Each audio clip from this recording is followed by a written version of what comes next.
Hello everyone, welcome to electrical hub. तो आज हम लोग पढ़ेंगे एप्टीट्यूड, अर्थमेटिक एप्टीट्यूड का। हम लोग परसेंटेज के कुछ क्वेश्चन सॉल्व करेंगे।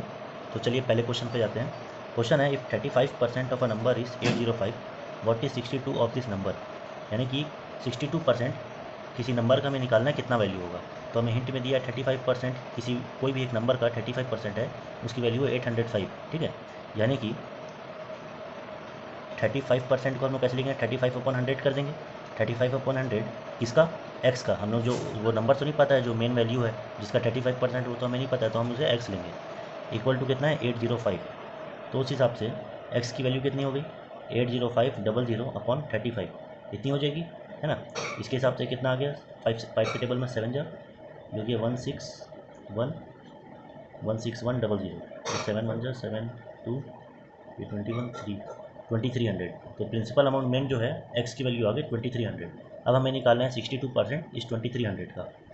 तो 62% 2300 का कितना होगा, ये 23 इंटू 62, ये हो जाएगा 1426।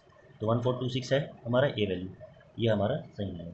ठीक है, अब हम लोग बढ़ते हैं नेक्स्ट क्वेश्चन में।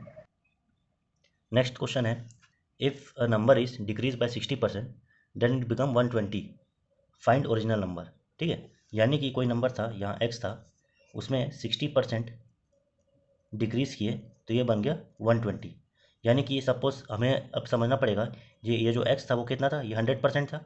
ठीक है, और ये 60% कम कर दिए तो हमें मिला 120 वैल्यू। तो ये 120 वैल्यू कितना हुआ, 40% हुआ। 100% था, 60% कम किए तो ये हो गया 120, जो कि 40 का वैल्यू हुआ। अब हम लोगों को क्या बोला है, ओरिजिनल नंबर निकालो, मतलब कि 100% कितना था वो निकालना है। तो सिंपल है, 120/40, ये हमें 40% का वैल्यू है, हमें 100 में निकालना है। तो ऐसे कर देंगे, 4 1 जा 4 3 जा, ठीक है, 3 × 100 300। तो ये आ गया हमारा 300, ऑप्शन बी हमारा सही आंसर है। तो इस तरह ये क्वेश्चन सॉल्व हो गया। हमें समझना पड़ेगा, कोई प्रिंसिपल वैल्यू कितना था, एक्स था, उसमें 60% का डिक्लाइन हुआ तो 120 वैल्यू मिला हमें। तो ये 120 हम कितना समझेंगे, 100 था, 60% हटा दिए तो 40% हो गया, है ना। ये 40% था तो ईजिली हम 100% निकाल सकते हैं, जो कि 300 हो गया। अब हम लोग बढ़ते हैं नेक्स्ट क्वेश्चन में।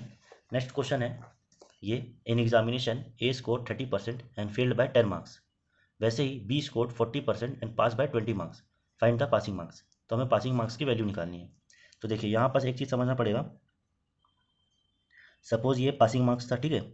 ए जो है 30% लाया है और फेल्ड बाय 10 मार्क्स, यानी कि यहाँ से ए यहाँ पास था, ये 10 मार्क्स है, ठीक है, ये पासिंग मार्क्स है। यहाँ से ए इस पॉइंट में है, 10 मार्क्स पीछे है पासिंग मार्क्स से। और बी जो है 40% लाया है और पास हुआ है 20 मार्क्स से, 20 मार्क्स ज़्यादा लाया है पासिंग मार्क्स। तो यहाँ से यहाँ पास ये बी है और ये 20 मार्क्स है, ठीक है। और ए का परसेंटेज कितना है, 30%, और बी का परसेंटेज कितना है, 40%। तो परसेंटेज में कितना डिफरेंस है, 30 और 40, 10% का डिफरेंस है ना। और ये और ए और बी के बीच कितना है, ये पासिंग मार्क्स यहाँ पास है, पासिंग मार्क्स से 20 मार्क्स इधर बी साइड और 10 मार्क्स ए साइड, यानी कि टोटल हो गया 30 मार्क्स का डिफरेंट है। परसेंटेज में 10 मार्क्स का डिफरेंस है और मार्क्स में 30 मार्क्स का, ठीक है, 10% और 30 मार्क्स, यानी कि 10% इक्वल टू 30 मार्क्स। इतना आपको समझ में आ गया, इतना हिंट आपको मिल गया, ठीक है। 10% इक्वल टू 30 मार्क्स। उस हिसाब से 30 मार्क्स कितना होगा, 30% कितना होगा, 13 × 3 करेंगे तो ये हो गया 90 मार्क्स।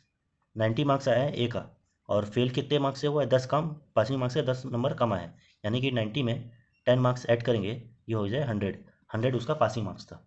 वैसे ही अगर बी 40% है तो 40 × 3 ये कितना होता है, 120, और बोला है पास बाय 20 मार्क्स, यानी कि पासिंग मार्क्स से 20 मार्क्स ज़्यादा लाया है, तो 20 हटा देंगे तो ये कितना आएगा, 100 हमारा पासिंग मार्क्स था। यहाँ पे ऑप्शन है 100, सी ऑप्शन सही हो जाएगा।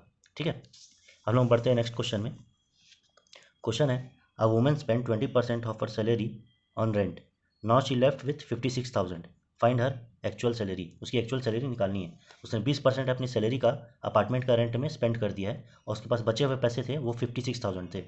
अगर वो 20% निकाल दिया है, किस में से निकालेगा, 100% में से निकालेगा, है ना। हमेशा परसेंटेज 100% के में ही रहना चाहिए, ठीक है। 100% में से 20% निकाल लिया तो बचा कितना, 80% बचा, है ना। और 80% की वैल्यू दी हुई है 56,000, ये दी हुई है 80% की वैल्यू। तो अगर 56,000 80% की है तो 100% की कितनी होगी, इजीली निकाल सकते हैं। हम निकालेंगे कि 56,000 अपॉन 80% है तो 100% कितना होगा, है ना। 7,000 7,000 इंटू 10 70,000 70,000 एक्चुअल सैलरी होगी, तो ऑप्शन है 70,000 ए। ये हो गया हमारा सही आंसर। ठीक है, 80% अगर ये है तो अगर 56,000 80% है तो 100% कितना होगा, इसी तरह से होता है, ये करेंगे तो 70,000 वैल्यू आ जाएगी। इस तरह ये क्वेश्चन सॉल्व हो जाता है। ऑप्शन ए इसका करेक्ट आंसर है। अब हम बढ़ते हैं नेक्स्ट क्वेश्चन में। नेक्स्ट क्वेश्चन है price of sugar rises from 40 rupees to 50 rupees. 10 रुपये इसका बढ़ गया। ठीक है, if the expenditure cannot increase the percentage of reduction in consumption is, यानी कि अगर हम लोग ये समझ लीजिए 40 से 50 रुपये शक्कर का बढ़ा और एक्सपेंडिचर है, यानी कि अब बिक नहीं रहा है वो सामान, शक्कर बिक नहीं रहा है, तो बोल रहा है कि कितना परसेंटेज इसे वापस कम करना पड़ेगा, कितना परसेंटेज में से रुपये है कम करना पड़ेगा। तो ये देखिए 50 था, ठीक है, अब इसे कम करना पड़ेगा, वापस 40 में लाना पड़ेगा, 40 रुपीज़ में, तो 10 रुपीज़ का डिक्लाइन हुआ। ठीक है, 10 रुपीज़ का डिक्लाइन हुआ, और किससे हुआ, 50 रुपीज़ से। तो 10 रुपीज़ 50 रुपीज़ में कम हुआ है, उसे हमें परसेंटेज में निकालना पड़ेगा, है ना। परसेंटेज में हो जाएगा 20, यानी कि 20% का 20% रुपये उसे कम करना पड़ेगा। 50 से 40 वापस लाने में 20% कम करना पड़ेगा। ठीक है, तो करेक्ट ऑप्शन होगा 20%। देखिए इसमें बहुत लोग कंफ्यूज होते हैं, यहाँ पास 40 कर देते हैं और यहाँ पास 50 कर देते हैं, तो चेंज कितना हुआ, 10 रुपीज़ का हुआ, है ना। लेकिन किस पे हुआ है, 40 रुपीज़ पे हुआ है। हमें प्रिंसिपल अमाउंट पे ध्यान देना है हमेशा, रिजल्ट अमाउंट पे नहीं, प्रिंसिपल अमाउंट पे हमें ध्यान देना है। अगर आप 40 रुपीज़ में 10/40 करेंगे 100% में, तो ये आ जाएगा 25%। तो ये 25% गलत वैल्यू है, 20% सही है, क्योंकि प्रिंसिपल अमाउंट हमारा 50 है इसमें, क्योंकि ये पहले ही 40 से 50 कर चुका है। अब बोल रहा है कि अगर एक्सपेंडिचर नहीं हो रहा है इंक्रीज, तो उसे कितना परसेंटेज कम करना पड़ेगा, है ना, रिडक्शन करना पड़ेगा, यानी कि वापस इसे 50 से 40 लाना पड़ेगा। तो ये वाला जो वैल्यू है ये सही है 20%, बी ऑप्शन सही है। ठीक है, अब हम लोग बढ़ते हैं नेक्स्ट क्वेश्चन में। इसमें लिखा है if the price of rice decrease by 20%, then how much percent capacity of rice should be increase so that the expenditure of rice remain constant. इसमें ऑप्शन नहीं दिया है, हमें इसे सॉल्व करना पड़ेगा। तो देखिए जैसे चावल का जो दाम था वो 20% घट गया, तो सपोज 100% था, ठीक है, 100% था, वो हो गया 20% घट के 80% हो गया। ठीक है, 20% घटा, अब हो गया वो 80%। अब बोल रहा है कि सपोज कोई अब बोल रहा है कि capacity of rice should be increased, मतलब कि सपोज 100 रुपये वो 100 रुपीज़ के जी वो बेचता था कोई चीज़, ठीक है, अब वो कितना हो गया है, 80 रुपीज़ के जी हो गया।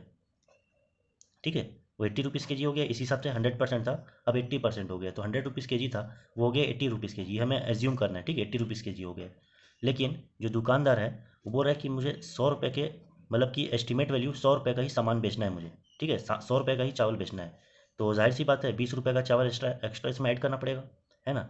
20 रुपये का एक्स्ट्रा चावल ऐड करना पड़ेगा, तो हमें कितना उसमें कितना ग्राम ऐड होगा वो हमें निकालना है। ठीक है, कितना कितना मतलब कि 100 रुपीज़ का ही उसे चावल बेचना है दुकानदार को। ठीक है, मतलब कि पर के जी कितना भी हो, लेकिन 100 रुपीज़ में उसको वैल्यू जितना भी है 1 किलो से ज़्यादा ही आएगा, जाहिर सी बात है ना। तो हमें वो निकालना है कि कितना वैल्यू बढ़ेगा इसका। तो सपोज़ 100 रुपीज़ में 80 रुपीज़ का हो गया है, अब कोई भी चीज़ 80 रुपीज़ के जी है, अब उसे निकालना है कि 100 रुपीज़ में बेचना है, यानी कि 80 से 100 हुआ तो कितने का बढ़ोतरी हुआ, 20 रुपये का बढ़ोतरी हुआ, किसमें, 80 में, तो 20/80 करेंगे और उसे परसेंटेज में निकालेंगे। परसेंटेज में कितना हो जाएगा, 1/4 25, ये हो गया 25%। 25% आ गया हमारा, कि हमें 25% इसका जो भी के जी है वो 1000 ग्राम है, उसमें 25% ऐड करना पड़ेगा। ठीक है, तो 1000 का 25% कितना होता है, 250 ग्राम होता है, यानी कि 1250 ग्राम 100 रुपये में बेचेगा। ठीक है, 100 रुपये में उसे कितना बढ़ाना पड़ेगा, यही बोला है capacity of rice should be increased, यानी कि उसे 100 रुपये में ही बेचना है। देखिए price of rice decrease by 20%, then how much percentage capacity of rice should be increase so that the expenditure of rice remain constant. Expenditure यानी कि पैसा, ठीक है, 100 रुपये जो लगा है, 100 रुपये जो है मतलब कि कोई भी वैल्यू हो, 100 रुपये हो, 1000 रुपये, जितना भी हो, है ना, वो कांस्टेंट रहना चाहिए, वो कांस्टेंट रहना चाहिए। और चावल का जो वैल्यू है, वेटेज है, 1 किलो था उससे ज़्यादा हो जाना चाहिए, यानी कि 25% बढ़ेगा ये। ठीक है, अब चाहे वो कितना भी हो, 1 किलो हो, 2 किलो हो, जितना भी हो, 2 किलो रहेगा तो फिर 2 kg प्लस 250 प्लस 250 500 ग्राम, या 500 ग्राम बढ़ जाएगा, जितना भी हो 25% बढ़ेगा। ठीक है, इसमें पूछा है कितना परसेंट बढ़ना चाहिए, 25% बढ़ना चाहिए, तो ये हमारा सही आंसर था। Thank you.